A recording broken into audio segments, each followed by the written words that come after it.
If you're shopping around for a career coach, there are some things you need to know in order to be an intelligent buyer. By the end of this video, you're going to have 5 questions to ask so that you can save yourself thousands of dollars, a lot of time, and a lot of frustration. So take notes.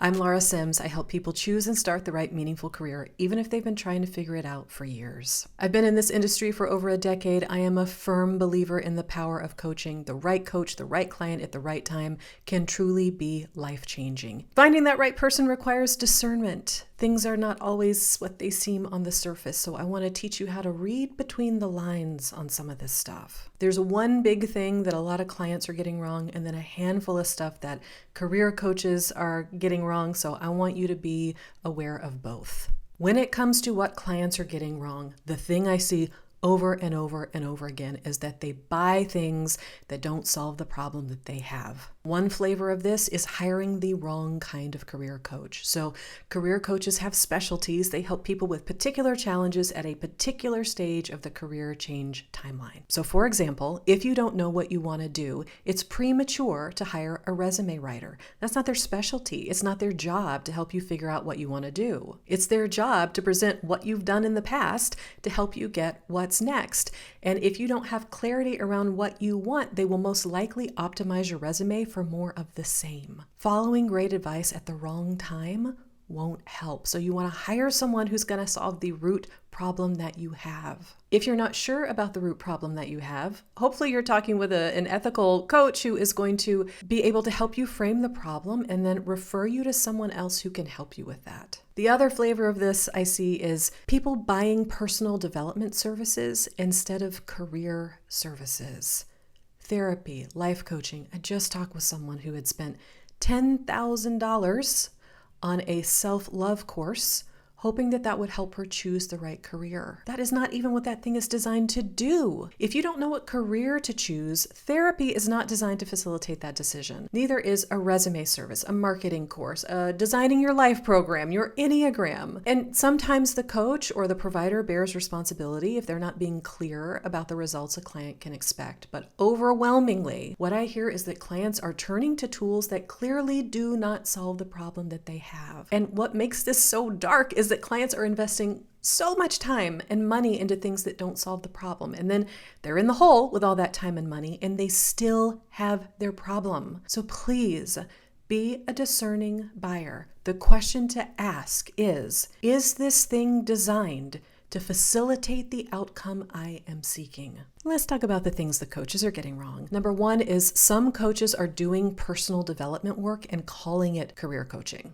Okay, at one point, a full 40% of my clients reported working with a career coach before they came to your career homecoming. And what I've repeatedly heard is, they were nice, I learned a lot about myself, but I still don't know what I want to do. Some people who market themselves as career coaches, they are actually doing personal development work. They are doing self-discovery. They're asking questions like, what would you do if the money didn't matter? What did you love to do as a kid? What are your passions? They're having you take assessments to learn your personality type. But that collection of self-knowledge is where it stops. If you learned a lot about yourself but still don't know what you want to do, you have done personal development work, not career change strategy. Knowing yourself is not enough. You have to know how to apply that knowledge into making an actionable choice. And some of this self-knowledge is not relevant to your career choice, and it just muddies the water. So if it's not leading to a clear decision, it's just clutter. The darkness of this is that clients can't actually make change. They know more, but they can't make significant behavior changes like quitting their job, starting a business, knowing what jobs to apply for.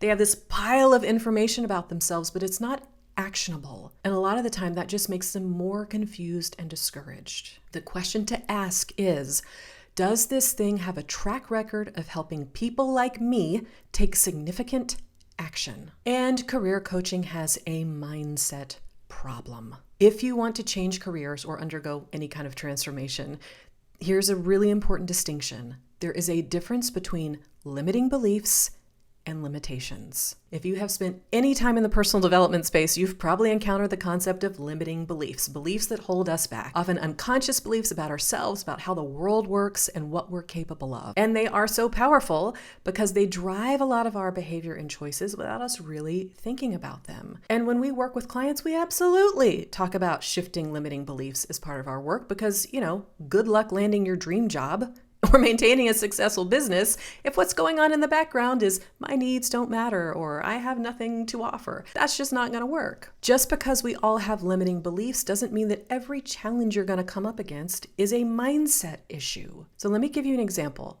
I had a client say, I have a limiting belief that I'm not qualified to be an executive producer. Knowing his background, I said, I don't think that's a limiting belief.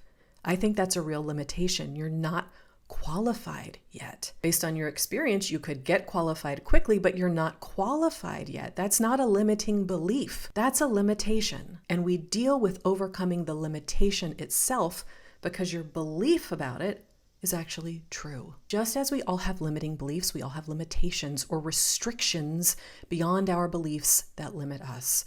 That may be based on how systems privilege or target our social identities, our personal circumstances, our responsibilities, our work history, our access to opportunities and resources, and more. Some of these things change over the course of our lives and some don't. But it's crucial in a coaching relationship that the coach can distinguish between a limiting belief and a real-world limitation. This distinction matters because overcoming the limiting belief, that's an issue of mindset. Overcoming the limitation is an issue of resources, access to people, training, policies, protections, experiences that can make your goal accessible. If you have a resource issue, changing your thinking won't solve the problem.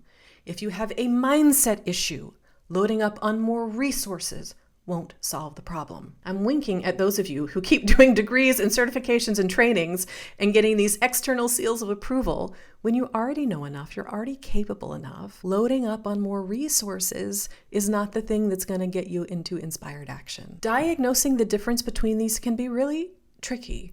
So for someone else, I'm not qualified to be an executive producer. That could be a limiting belief if they do have the qualifications. You want to get help on this. It is also gaslighty to tell people who are experiencing ageism, racism, sexism that it's just a matter of mindset, and if they change how they think, that'll do it. So ask, does this coach make everything about mindset? Or can they help me navigate real-world limitations that aren't just in my mind? Another place where some career coaches, in my opinion, go wrong is that they can't handle your feelings. I was surprised to hear this from some clients that some career coaches seemed annoyed and unprepared when clients expressed feelings of doubt or fear during some part of the process. It would be more convenient if you were just a collection of skills on an Excel spreadsheet, but you're a person. Career change is emotional, just like any significant life transition. Moving to a new area, leaving college to go out into the real world, ending a long-term relationship. That does not mean that you should or will be a basket case, but all the feelings you've already encountered in your career struggles, fear, self-doubt, loss of confidence, guilt, all of these are predictable, to be expected in this kind of change. So ask, will my emotions be dismissed or will I be given support to navigate them? Okay, one more biggie. Some career coaches don't treat you like a whole person. They are really just thinking of you and encouraging you to think about yourself in a professional context only. What value can you add to the workplace? What are your transferable skills? How will we sell you, right?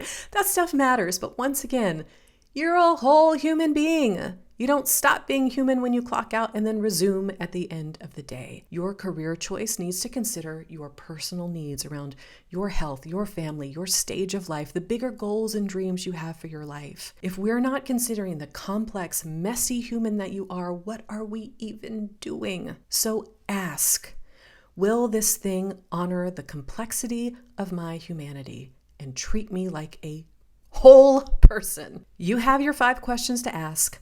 Be a discerning shopper. If you want to explore working with me, the best place to do that is my free training so you can see the exact process that's working for my clients. I will see you in the free training.